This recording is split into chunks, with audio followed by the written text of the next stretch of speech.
प्रणाम अलैकुम दोस्तों। आज से साहिब की बुराई बंद। अब हम कांग्रेस सरकार की बुराई किया करेंगे।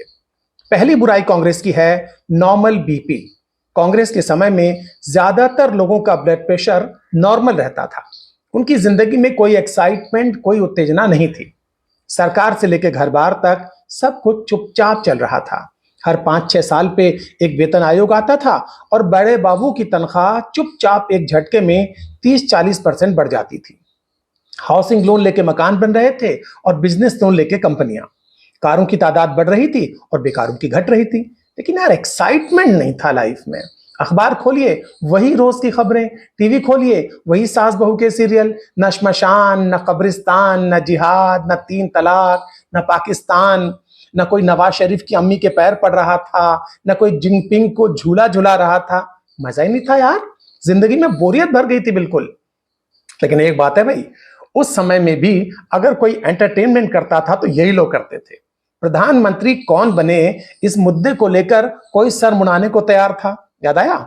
कोई महंगाई के मुद्दे पे चूड़ियां भेजता था, कोई प्याजों की माला पहनता था। एक सिलेंड्रिला दीदी थी, वो सिलेंडर लिए घूमती थी। लेकिन कांग्रेस की सरकार में ऐसा कुछ नहीं था जिससे भावनाएं भड़क जाएं, मजा आ जाए और अब्दुल भाई हड़क जाएं।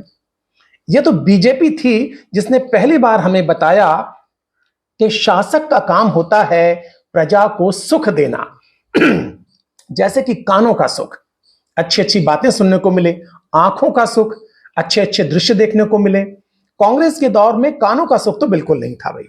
National rural employment guarantee act, MNREGA, सूचना का अधिकार, शिक्षा का अधिकार, भोजन का अधिकार, वनाधिकार कानून, भूमि अधिकार कानून, डायरेक्ट बेनिफिट स्कीम, आधार योजना। कितने थके हुए नाम थे यार।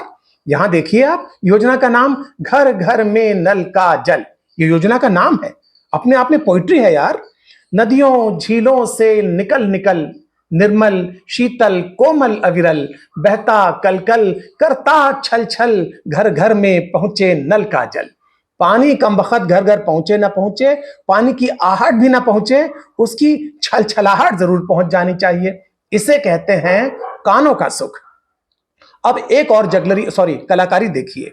नारी शक्ति वंदन अधिनियम, रिजर्वेशन महिलाओं को मिलेगा 20 साल बाद, वो भी मिले ना मिले। लेकिन नाम देखिए, नारी शक्ति का है वंदन, खंडन मंडन अभिनंदन, चंदा मामा चंपक नंदन। नहीं, कोई जरूरी नहीं है कि नाम का मतलब भी निकलता हो। अपना मतलब निकलना चाहिए भाई, और कानों को सुनने में अच्छा लगना चाहिए। इस मामले में अपने साहेब का कोई जवाब नहीं है। नाक को, कान को, आंख को पूरा सुख देते हैं। मनमोहन सिंह जी ने कानों को, नाक को, गले को, आंख को कोई सुख नहीं दिया, क्योंकि वो इकोनॉमी के डॉक्टर हैं, आंखों के और ईएनटी के नहीं हैं। उनका मानना था कि आंख कान के सुख से ज्यादा जरूरी है मन का सुख, आत्मा का सुख। और वो आता है शिक्षा से, समानता से, शांति से और समृद्धि से, नारों से और विज्ञापनों से नहीं आता। तभी तो हर महीने एक रॉकेट उड़ जाता था फुर्र से, कोई न्यूज ही नहीं। सैटेलाइट पे सैटेलाइट, कभी चंद्रयान 1, कभी मंगलयान 1। कभी कोई उत्सव हुआ, दिए जले, थाली बजी। सैकड़ों साल से भारत के लोग शौचालय बनवा रहे थे। किसी ने सोचा कि उसका नाम इज्जत घर रख दें?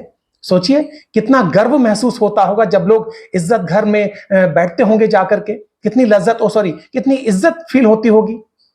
कांग्रेस वाले कहते हैं लीडर के पास विजन होना चाहिए। हम कह रहे हैं भैया, विजन हो ना हो, टेलीविजन जरूर होना चाहिए, क्योंकि लोग चाहते हैं सस्ती क्वालिटी का मनोरंजन।